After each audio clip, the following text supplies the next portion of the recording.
Magandang araw mga ka-alright. Siguro'y nagtataka kayo kung sino ang taong to na nasa video. Siya, si Tatay Ismael, ang tinaguriang Tatay Legend ng Kalsada. Ngayong araw, kasama natin siya upang pakinggan ang kanyang kwento at karanasan sa kalsada kung bakit nag-viral ang kanyang video. Hi, what's up mga ka-alright? Good afternoon. Today may special guest tayo, si Tatay Ismael. At nandito tayo ngayon sa Weapon Bike Factory.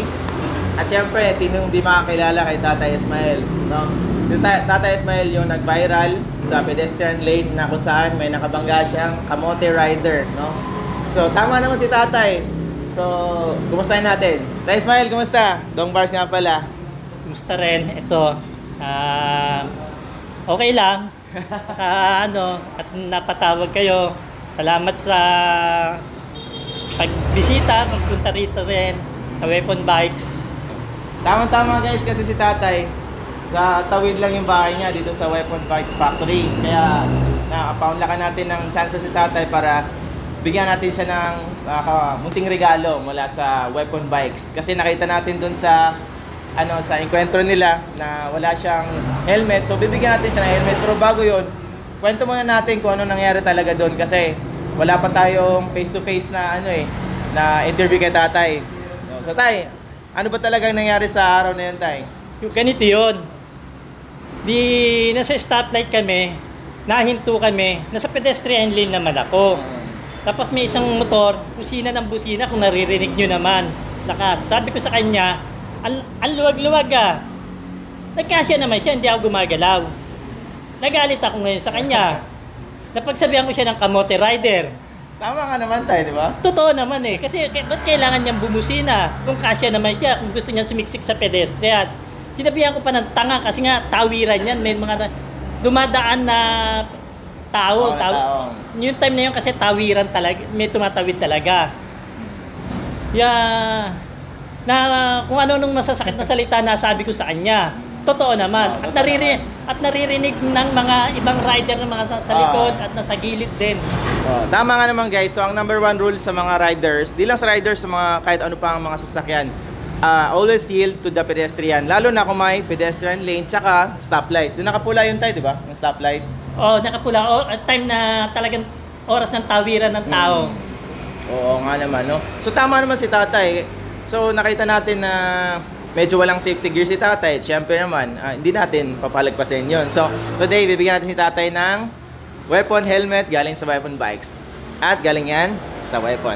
Yan si Ma'am Weng. Salamat. Buksan natin, Tay. Magandang pa-birthday sa akin to. Happy birthday. Kailan birthday mo, Tay? Sa 26. Yun. Happy birthday. Yan, happy birthday, Tay. Yan.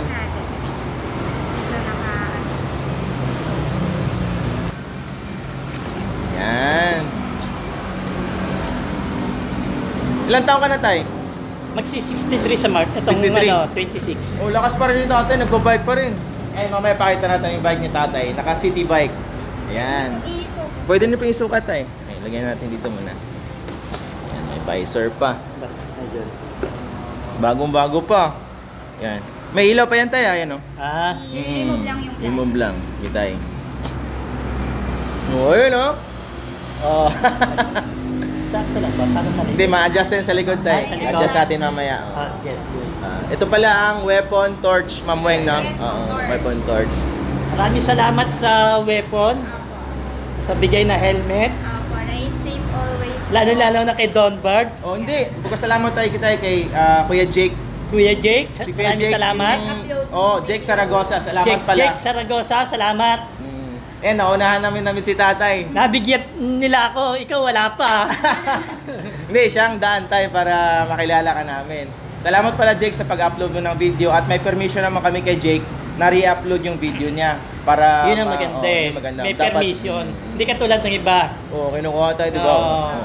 So ngayon si Tatay, medyo maano na yung ulo niya sa init sa kalsada. Taya, next time tayo ha, relax na lang tayo kasi alam mo naman yung mga motorista, dito alam may mga... May pamalo na ako. Ano nga tayo, relax lang. So, yun lang guys, masaya kami at nakita namin si Tatay Ismael. At sana hindi ka na makatagpo ng mga ganun sa kalsada, Tay, para easy lang yung rides mo, no? Sana. Partial ride lang. Sana. Kasi sana alam mo no? naman marami. Tayo, anong mensahe mo sa mga riders na sa daan para sa ating mga bikers ba na hindi tayo Sana yun sa mga riders, konting isip lang naman. Huwag niyong git-gitin yung mga nakabike, nasa bike lane man. At kung papasok kayo sa bike lane, tingin-tingin lang o senyas. Kasi marami rin sa inyo sa mga rider na bigla na lang papasok. Marami rin ako nakikita sa Facebook na ganyan. Sana, kumbaga, common sense na lang, isip lang. No, bigayan lang tayo, no? Oo, bigayan lang. Pwede naman titingin lang kayo bago pumasok kasi minsan nabibigla rin yung biker, bigla kayong papasok. Di ba? Buti pa si tatay, alam mo yung mga traffic rules, di ba? Di ba? Congratulations tayo, ha? Malay mo, makita tong video to, magbigay pa sa'yo, di ba? Sabi nga nila, dahil ko raw may lisensya. Oo, di ba? Oh. Pero meron naman ako. Kare-renew ko lang nga eh. Sa Mamueng, anong mensahe mo kay tatay, Mamueng? Ride safe always po and chill ride lang para iwas init ng ulo. Alright. Thank you guys. So mamaya picturean natin si tatay tsaka i-bike tsaka i-post natin sa page. Yun lang. Thank you so much for your time. Bye-bye tayo. Salamat! Salamat! At dito nagtatapos ang ating episode. Maraming salamat kay Tatay Ismael at sana natuwa ka sa bago mong helmet from Weapon Bikes. It's your boy Dong Bargs. Mag-ingat tayong lahat and see you when I see you. Bye-bye!